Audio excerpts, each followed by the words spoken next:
Morning, everyone. Welcome to the Monday, May 14th, 2012 meeting of the Lewis County Board of County Commissioners.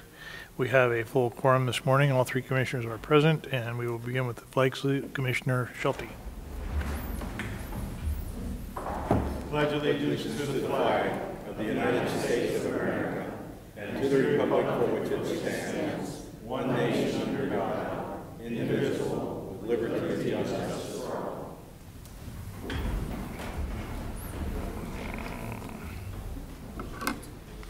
Your turn. Mr. Chair, I move to approve the minutes of May 7th, 2012. Second. Motion's made and seconded to approve the minutes. Are there any deletions, corrections, or changes? Hearing none. All in favor say aye. Aye. Opposed, nay. Motion carries. There is no public comment this morning, so we will proceed to the agenda.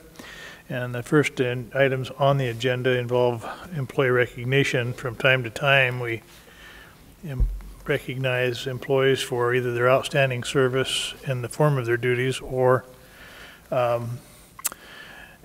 I like to say it, someone who goes above and beyond what is considered their normal job expectancies to perform service to the county and its people in an exemplary manner. So we have several awards this morning, and we appreciate the input from people who have gone out of their way. But before we do that, we have received from the state of Washington recognition to the county road department with a certificate of good practice. And I just want to read this brief paragraph. A certificate of good practice has been transmitted to the state treasurer on behalf of your county pursuant to the authority contained in RCW 36.78.090 as shown on the certificate enclosed. This action by the CRAB board will assure the continued distribution of your monthly state gas tax allotment from the office of the state treasurer. On behalf of the members and staff of the CRAB board, I would like to express my appreciation for the cooperation we received from you and through your county engineer's office during the past year. Signed, Jay Weber, Executive Director of the CRAB board. That's the County Road Administration Board. In case you're wondering, we don't do CRABs. This is the road department. So I'd like to present this certificate of good practice to Tim Elsey, Director and County Engineer.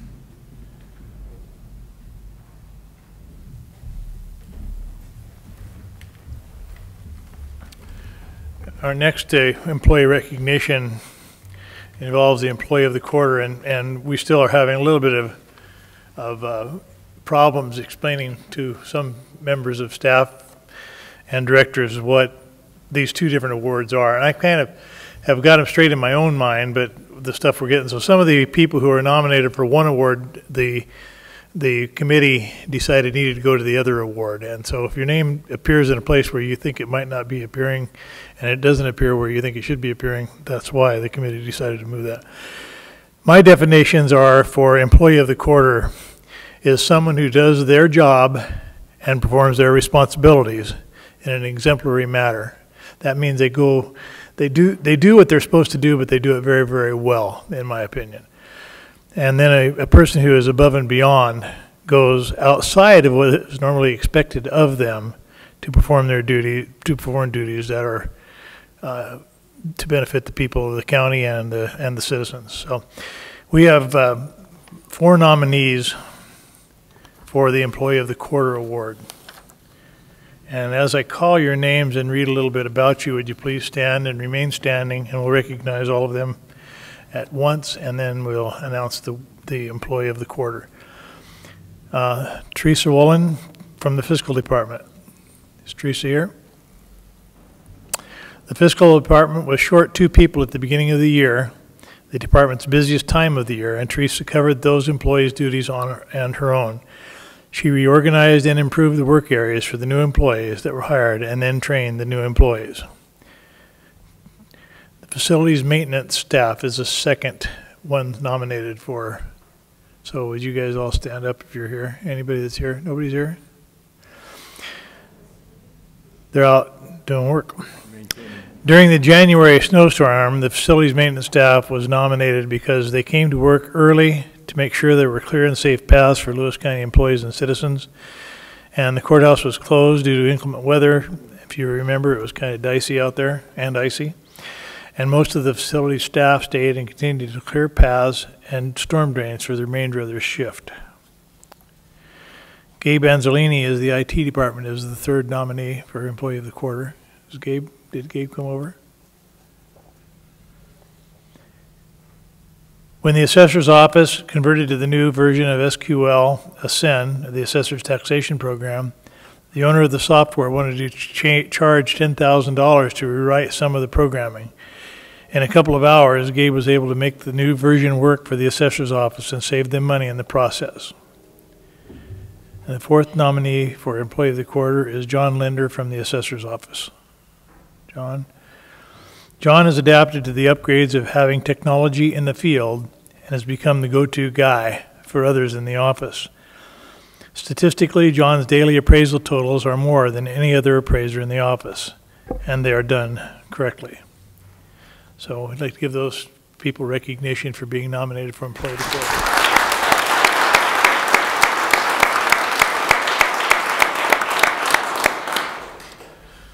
So the Employee of the Quarter, out of these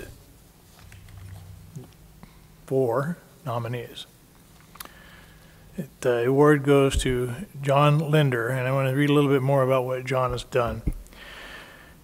This is from the nominating person. John is adapted to the upgrades of having technology in the field. The change from field sheets, a manual data entry system on paper done in the field that was then converted to the computer system in the office at a later time, to having laptops in the field for immediate data entry was a complete change of processing. John is converted to the new system quickly and is able to use this tool exceptionally well, so well that he is the go-to guy when others have questions. Statistically, John's daily totals of completed appraisals are more than any other appraiser in our office. More is not better unless done correctly, and they are. He is conscientious of the details of his work, is polite to the taxpayers, and is thorough with his work. The ideas he shares with his supervisors show his desire to continually improve systems and processes, and his contributions are relevant and respected. Thank you, John. And would like all of those employees who were nominated and John to come up and receive certificates, please.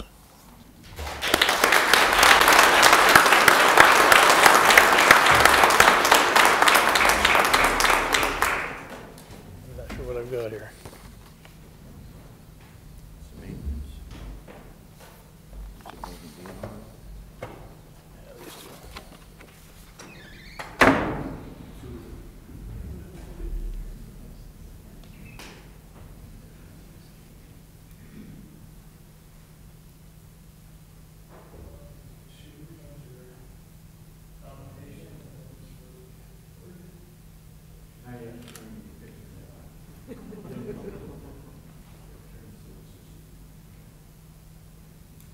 Yeah, they have to be able to read it. I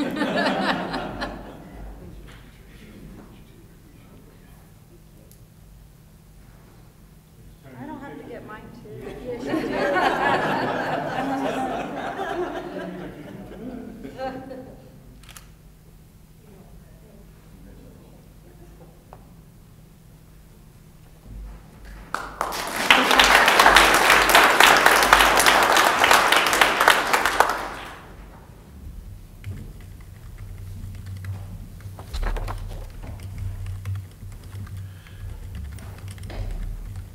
Now we have 2 awards to present for, get my paperwork straightened out here, for Above and Beyond.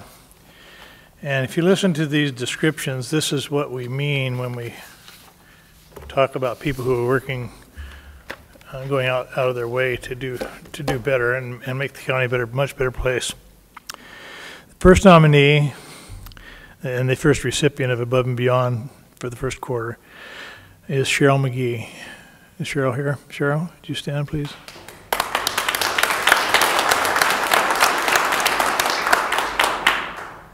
Cheryl has been instrumental in working with both the vendor community development department and the Lewis County IT department in making the ADEPT software community development permitting program module successful.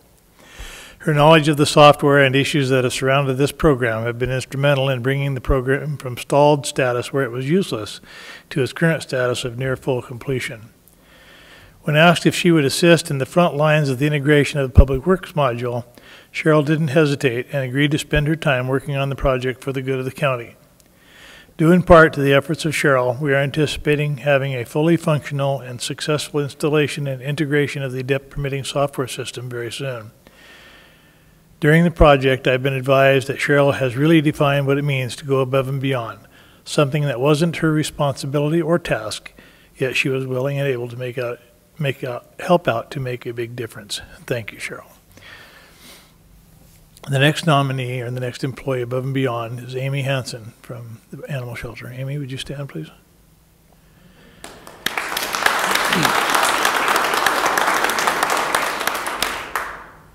The Lewis County Sheriff's Office responded to a call on Shorey Road after normal business hours, in which passers-by found an injured dog over an embankment that appeared to have been possibly struck by a vehicle. It is unknown how long the poor animal was there, but estimates are that the dog may have been there almost a week. At the request of the sergeant on duty, Amy responded after hours to collect the starved and injured animal since no owner could be found. Amy took the dog home and cared for its injuries as best she could until the next morning. Then the next morning, she took the dog to the shelter for a quick bath and delivered the animal to a veterinarian's office, which had special funding from outside sources for cases such as this. I was with Amy, not I, the person who nominated her, was with Amy when the veterinarian's office called her later that afternoon to give her the bad news that the dog's injuries were so severe that there was little chance the dog would live a normal life because of spinal injuries. It wasn't difficult at all to tell how saddened Amy was as she told the veterinarian she did not want the dog to suffer. Based on her sadness, one would think it was her own personal pet, even though she'd only known the animal a short time. In many ways, I think Amy has the most difficult job in the world because of the emotional stress situations like this have on a person. However, I think her ability to help so many animals in need often overshadows sad situations like this. Many of her happier stories are cataloged in the Health Department's quarterly newsletter under an article she writes, rightfully called Happy Endings. In addition, Amy goes beyond the normal call of duty for fundraisers, finding that special home for a pet, making sure the starved horses we take to get the proper feed, and has fostered neglected horses at her personal property when shelter space is limited. The citizens and animals of Lewis County are very lucky to have a compassionate, caring, and dedicated individual like Amy who will go the extra mile to help the animals in Lewis County. Thank you, Amy, and would you two come forward for your awards?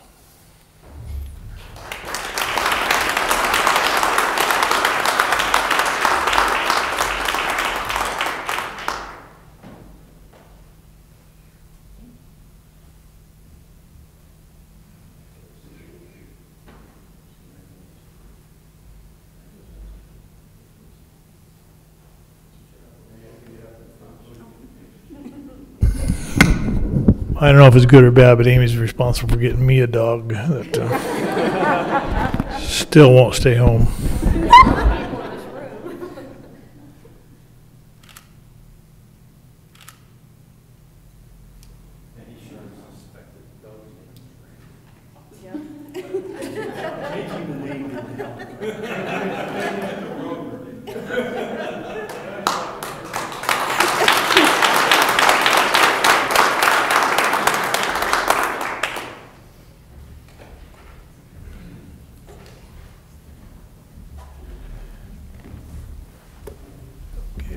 Ready to proceed, gentlemen.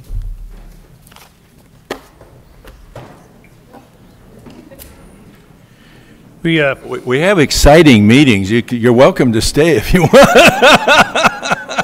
What? Was it something we said?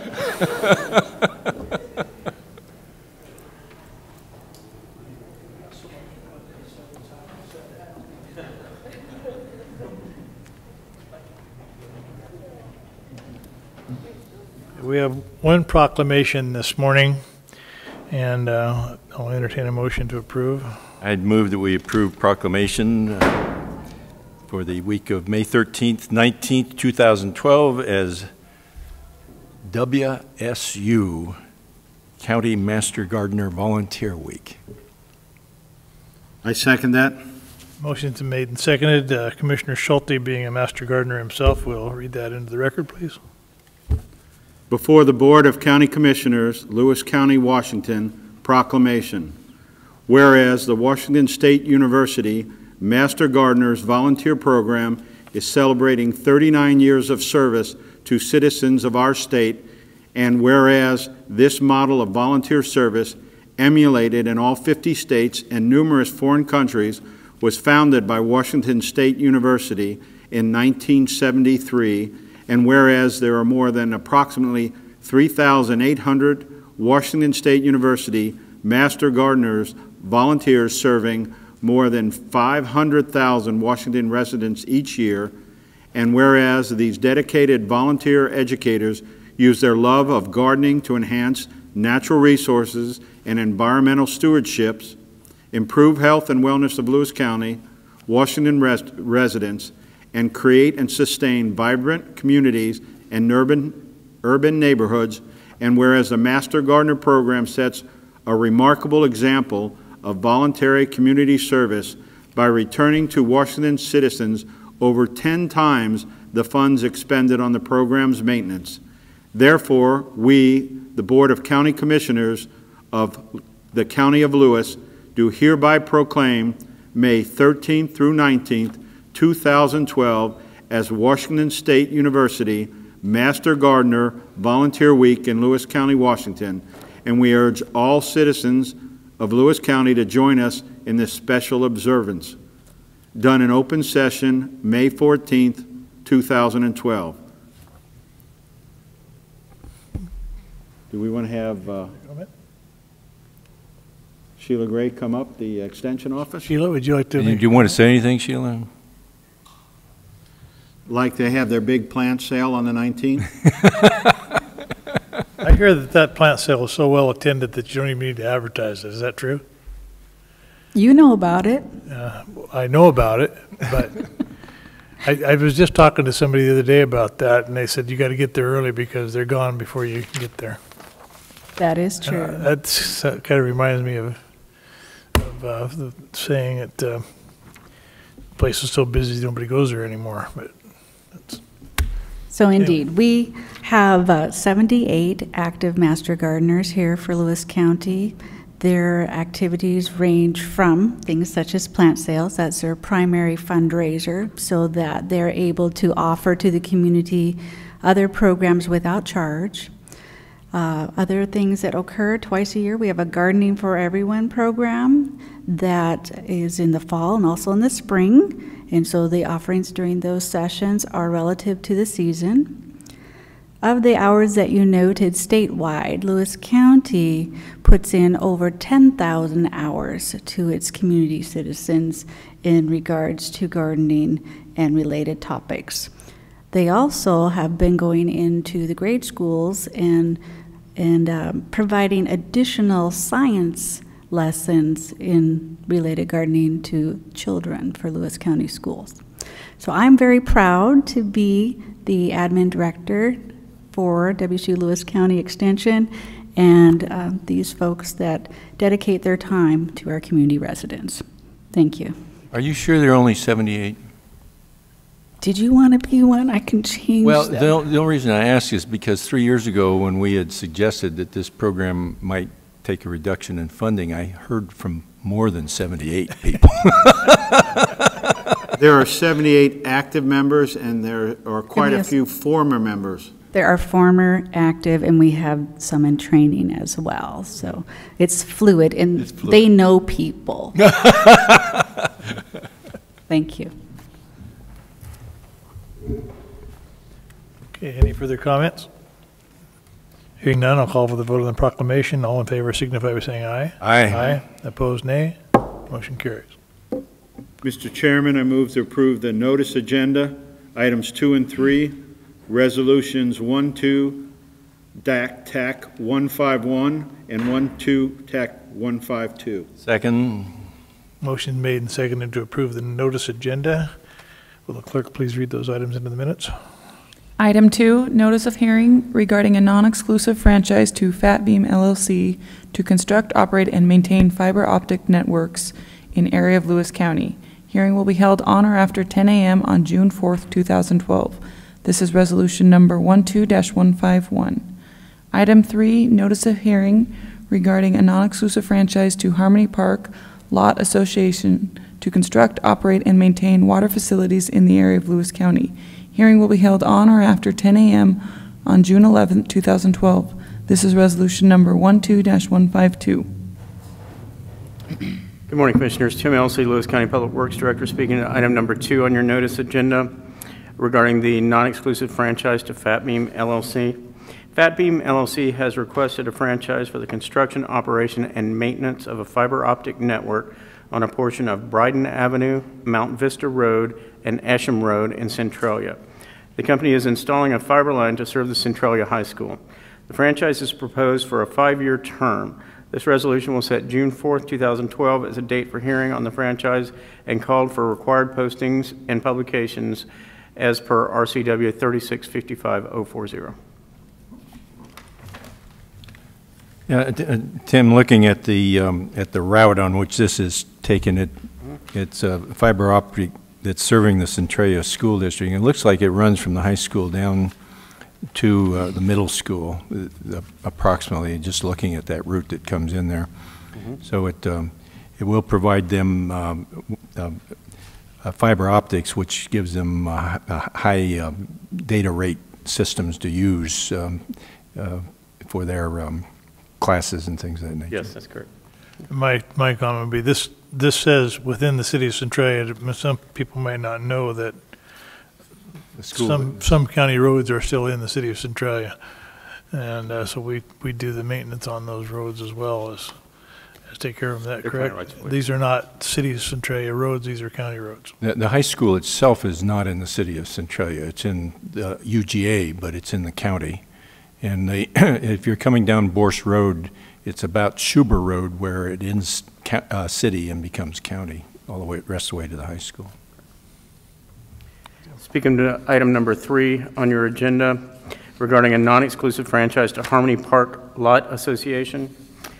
Harmony Park Lot Owners Association has requested a franchise for the construction, operation, and maintenance of a water system on Lake Road, Steelhead Drive, Silver Lane, and Silver Creek. This franchise would replace the existing franchise scheduled to expire on July 8, 2012. The franchise is proposed for a 5-year term. The resolution will set June 11th as a date for hearing on the franchise and called for the required postings and publications as per RCW 3655040. Okay, this is a renewal of a franchise. There's no construction anticipated. It just is a we as county commissioners had discovered when we came in that there were a number of commitments that we'd made, that some of which were 20, 30 years old, and no one knew that they were even there, much less that we had some responsibilities. And so what we've done is we've asked that these franchises be renewed about every 5 years so that there's someone around that knows that they exist. And that's what we're basically doing here, is just renewing the franchise. Which is why we have way more of these franchises in front of you now than we used to. That's correct. Last comment. These are to comply with public records requests and so on. These are both notices of hearings to be held at a later date. The hearings will be held on June 4th and June 11th, respectively, for these 2 franchise agreements. So any comments that will be made need to be made at that time. Thank you, Tim. Are there any other comments on the notice agenda? All in favor of the notice agenda signify by saying aye. Aye. Aye. Opposed, nay. Chairman, I'd move that we approve the consent agenda items 4 through 8, resolutions 12-153 through 12-157. I second that. The motion made and seconded to approve the consent agenda. Will the clerk please read those items into the minutes? Item 4, resolution number 12-153, approval of warrants for payment. Item 5, number 12-154, amendment to resolution number 10-100 regarding gambling and fraud enforcement fund number 165. Item 6, Resolution Number 12-155, approving an interlocal cooperative purchasing agreement with Cowlitz County to utilize each other's procurement agreements. Item 7, Resolution Number 12-156, approving a contract with Human Response Network to provide domestic violence prevention services for victims of domestic violence. Item 8, Resolution Number 12-157, approving a contract with Lewis County Bar Legal Aid to provide basic services to pro se litigants in family law cases. Pro se. Pro se. Okay. The item 4, Resolution 12-153, approves 239 warrants issued by the Auditor's Office totaling $654,793.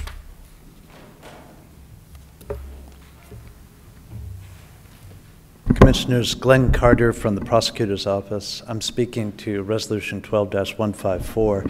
You'll recall that back in 2009, the Prosecuting Attorney's Office, as well as the Sheriff's Office and the City Police from the City of Chehalis, assisted the State Gambling Commission in recovering approximately $4 million plus. Our office, then, the Prosecuting Attorney's Office, applied for an allocation from those funds, a kind of grant. And the grant was granted in the amount of $643,000. The grant was of such a magnitude that our office was not in a position to spend all of that money. As a result, that was shared with other departments, specifically the Sheriff's Office, because they had assisted in the investigation that led to the prosecution and the successful recovery. In addition, it was shared with the Superior Court. The Superior Court deals with, of course, drug court, and it deals with individuals who, although they have a drug habit, often also engage in forgery or other kinds of crimes of fraud. And as a result of the treatment does include moral recognition treatment, and it has an aspect of it then that addresses those fraudulent sort of conducts and habits. So the Superior Court was granted some of that money. However, the Superior Court also was unable to spend the money within the time limit given to them. So at the end of 2011, there was additional money that was allocated to the drug court that became available to be spent by other agencies, and among those is the Sheriff's Office. The Sheriff originally had a deadline on their expenditures of last December 31st. Now, by this resolution, and what the resolution proposes to do is to extend the time to the end of this year, December 31, 2012, for the Sheriff's Office to spend some of that money, an additional about $182,000, for equipment purchases, as well as possibly for overtime of investigators in dealing with fraud and gambling crimes and investigations. In addition, the balance of the money is being extended with respect to the Prosecutor's Office, the amount is, so that the Prosecutor's Office will be able to spend over the course of the entire grant of about $290,000. It's anticipated that the Prosecutor's Office will complete the expenditure of those funds, its share, its allocation, by December 31st of this year. It is possible that there will be some funds left over that would be available to the Prosecuting Attorney's Office in 2013. So what you have in this proposal is to amend the original resolution establishing the fraud fund, Fund number 165. It provides now that the Superior Court will no longer expend any of that money, that with respect to the Sheriff's Office, it will extend the Sheriff's Office right to expend money out of that fund to the end of this year, December 31, 2012. It also provides for the Prosecutor's Office to have an increase in the total amount of the grant that it will be able to expend. And as to the Prosecutor's Office, the prosecutor will need to expend that money by the end of 2013. So, Glenn, you say that the Prosecutor's Office had trouble spending money?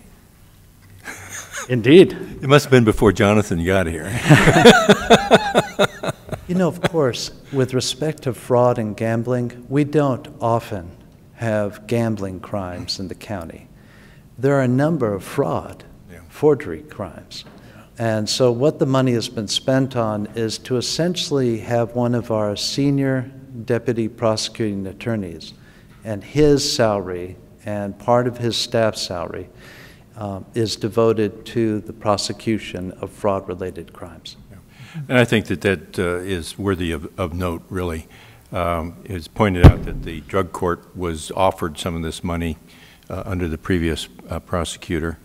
And there are some conditions where the expenditure of that money by the court made some sense, but we were under real scrutiny because this was kind of a first of a kind grant that was given to us, and there were a lot of strings in there and implications that we'd be closely watched on what we did with it.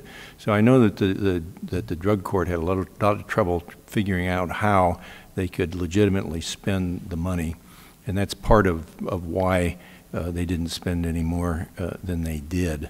And so now, and then as I remember the original proposal, the 10-100, we had given the sheriffs and the courts through 2012 to spend the money, and if they didn't spend it, it all went back to the prosecutor's office, or whatever residual went back to the prosecutor's office. And so that's part of the reason why we're doing this today. It is, and we've been very conservative in our view of how to spend this money. And we have used the model of the Federal Green Book. And the Federal Green Book is one that tells you how you may spend gambling recoveries. The federal law does not apply in this case. Nonetheless, the guidelines that are provided are analogous, and we have tried to adhere to those guidelines. So we have been conservative, and the court had a hard time trying to find some way to spend that money, which is appropriate. And with respect to the sheriff's office, the change there is that the sheriff's office does have new needs this year that fall clearly within the federal guidelines as well as state guidelines. And after those monies are spent, truly, probably by December 31 of this year, all of the fund will be spent.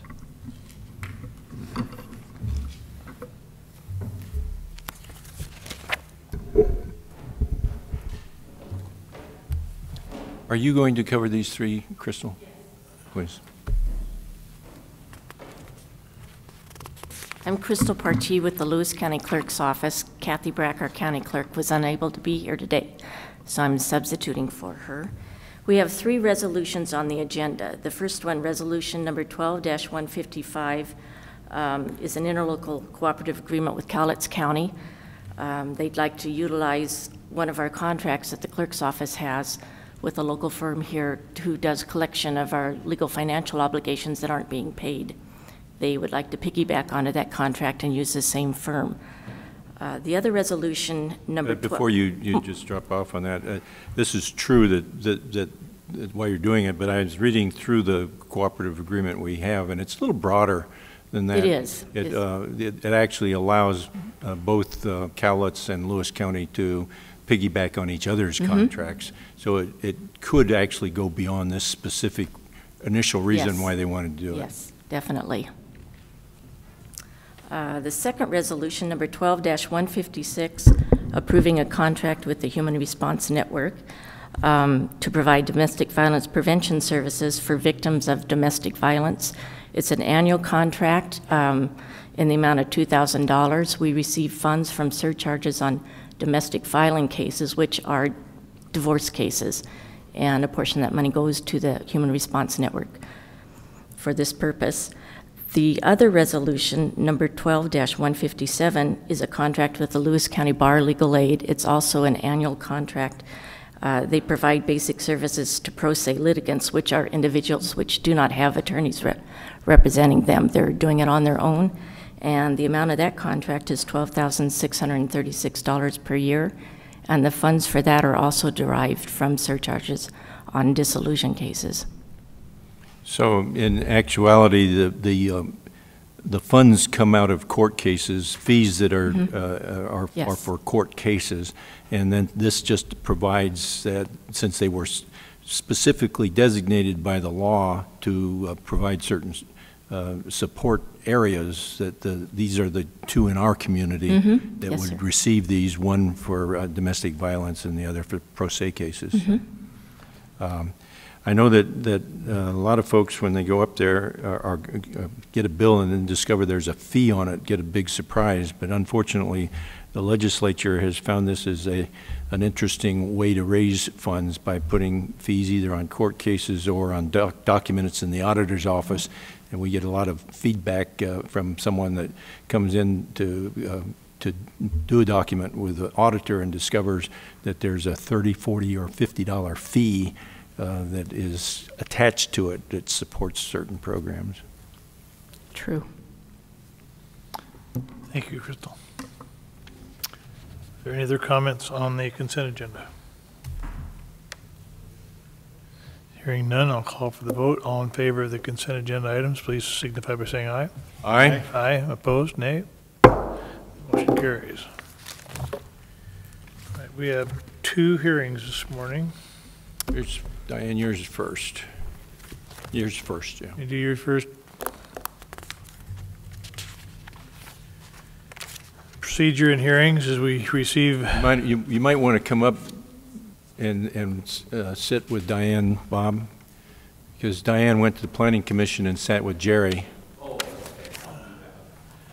The procedure is that we will have a report by electeds and staff, and then question and answer period, followed by a comment period on the hearing and the proposed action. So, Diane.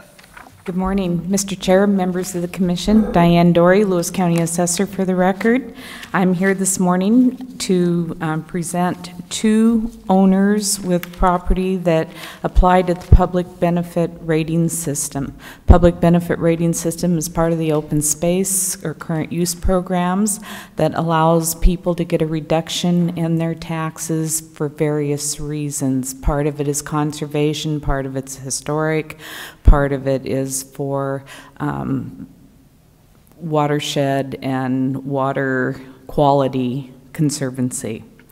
The first one is Helsum LLC. The parcel was scored at 60% by the Public Benefit Rating System.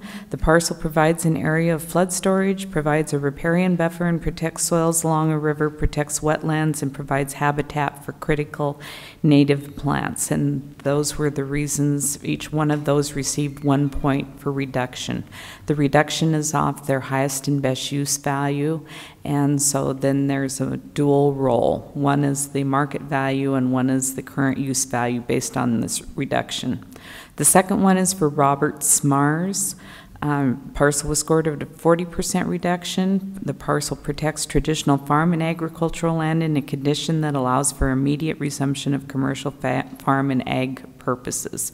This program was created so that people that had been commercially farming all along could go back and could take a break from farming. Let's say they're elderly or they have an illness in the family, and then go back into farming. And that is the purpose of the program, is so that it doesn't lie idle and go into disrepair as a farm, but it goes back into production.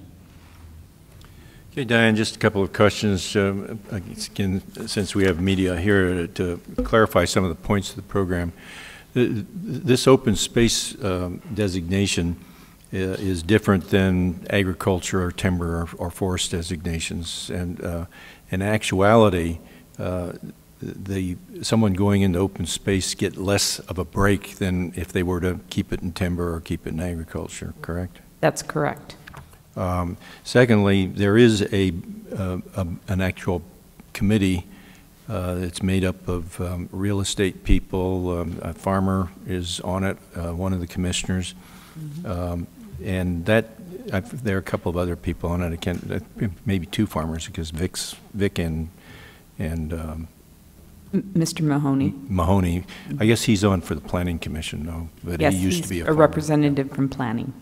So at any rate, those folks look at this, and the criteria are pretty restrictive. In fact, this time I think we had 4 parcels and we only awarded to 2. So they do give it a real close look, and it gets the tax breaks based on the number of areas where they qualify. So the difference between the 60% for one parcel and the 40% for the other is that the second parcel didn't have as many qualifying points for it. And that's also the reason why not as much of a tax break is given in that area. That's correct. Diane, for the record, would you give the property addresses for these two properties so we know where they're at? The One's on Teague Road at Lincoln Creek. right. I don't have. The other's on Wildwood Road in Boisfort. Boisfort. Yeah, I don't have the exact address, but Okay. those are the two roads. Okay. Any other questions for Diane? The last page in our packet, it says Samar's property is on 2163 Wildwood Road, Boisfort, Washington. And the other one was at the intersection of Teague Road and Lincoln Creek Road, Centralia, Washington. Thank you. Are there any other questions for Diane? Any other questions? Then we'll close the question and answer period and call for the comment period on the hearing, and ask if you would like your previous comments to be incorporated into the record, Diane. Please incorporate those comments into the permanent record. All right, then we've opened up for comments from the public and from the board. I will comment from the board. I am the board's representative on PBRS, and as I say, we went through and looked at these very carefully. And then it subsequently went before the Planning Commission. And Planning Commission also gave it another look in a hearing, and they have recommended forward to us that this be approved.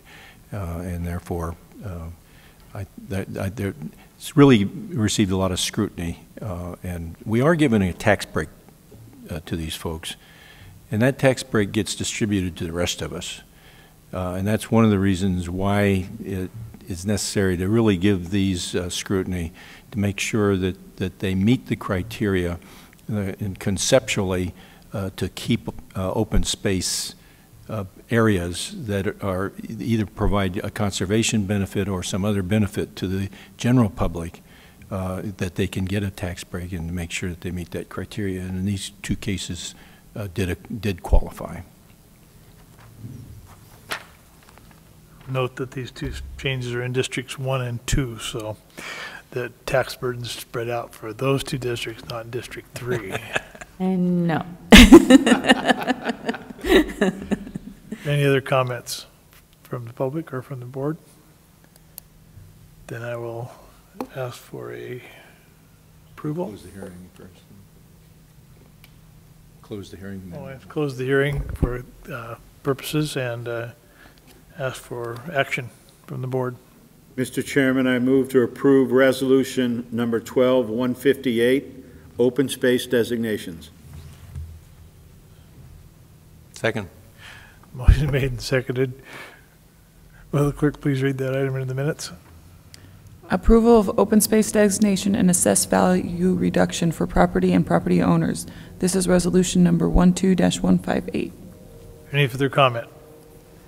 I'll call for the vote. All in favor signify by saying aye. Aye. Aye. Opposed, nay.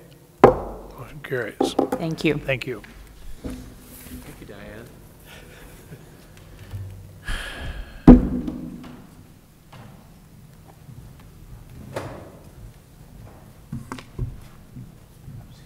You did a good job. Thank you.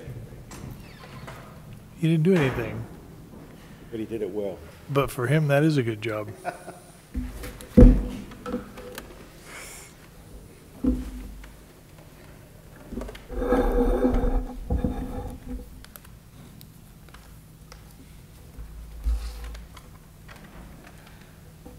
Good morning, Tim L.C., Lewis County Public Works Director, speaking to the hearing for the non-exclusive franchise to National Frozen Foods, which is resolution number 12-159.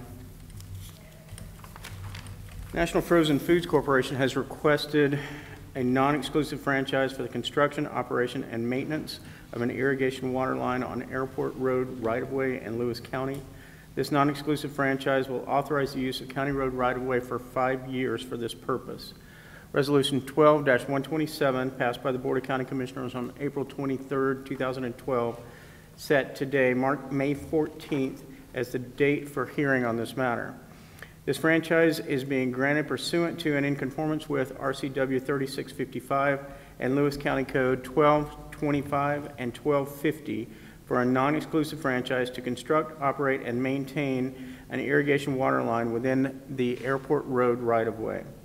RCW 3655 requires that no hearing be held on a proposed franchise grant until 5 days after the last publication date and 15 days after posting of the notice thereof in 3 public places. Publication must be twice in the official newspaper for publication in the county. Publication occurred on April 25th and May 2nd, 2012 in the East County Journal, and April 26th and May 3rd, 2012 in the Chronicle, and the franchise was posted in 3 public places. And as you'll remember, this is a part of the airport road reconstruction. We worked out a 3-way deal with the airport, National Frozen Foods, in the county, because National Frozen Foods had an irrigation line that was within the county right-of-way and also within the boundaries of the construction limits. National Frozen Foods is moving their irrigation line outside of the right-of-way, except for a couple of places. One is where they're attaching to the bridge and going across, and another is for a crossing. Is that correct, or is there more?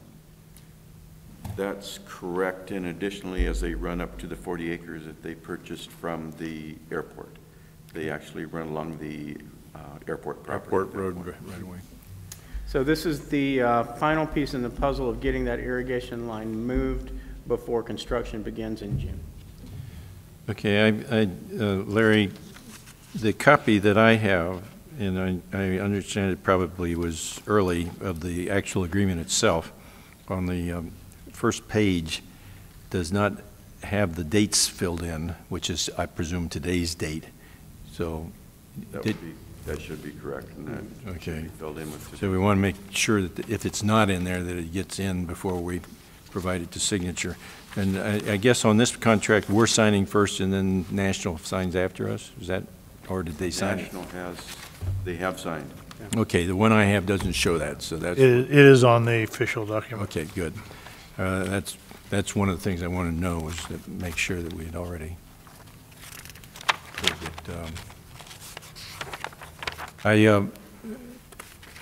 we did learn some things, I think, in this whole process when we started off of determining the amount of piping that the National Frozen had laid down in this area in order to disperse their product onto the fields. And it was really, I think, a necessity to resolve this matter with National in order to make this improvement on Airport Road, to give us the direct connection off the freeway from Mellon Street into the new town center. So this has been a very important one. We had some good negotiations with National, and I think everybody came out the better for it. Absolutely, and I will say that Larry Unselman and the Real Estate Services Division did an amazing job of ensuring that everybody's needs were met on this project, and meeting with the city, meeting with the airport, meeting with WashDOT, and of course keeping the county's interest at the forefront as well. And everyone's interests were met. And with National Frozen Foods, as you'll remember, the land purchase that they made will ensure that they meet their Department of Ecology requirements for many years to come. In the past, they had leased that property, and now with the ownership of that property, that puts them in a much more secure position to secure those jobs in Lewis County for many years in the future. Any other questions?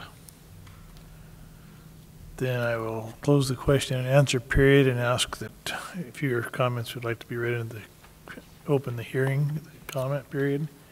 Would you like your comments to be read into the minutes for the hearing, Tim? Yes, please. We'll be in the comment period. Anybody who has comments on this item, please come forward.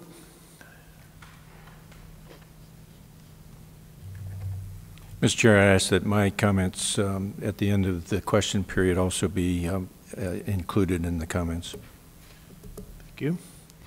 I would also comment that National Foods is a very good employer in Lewis County. They do far more than what I even thought they did. We had the occasion to visit their processing plant out on Bishop Road last year, and I was very, very impressed with the entire operation. It's pretty amazing.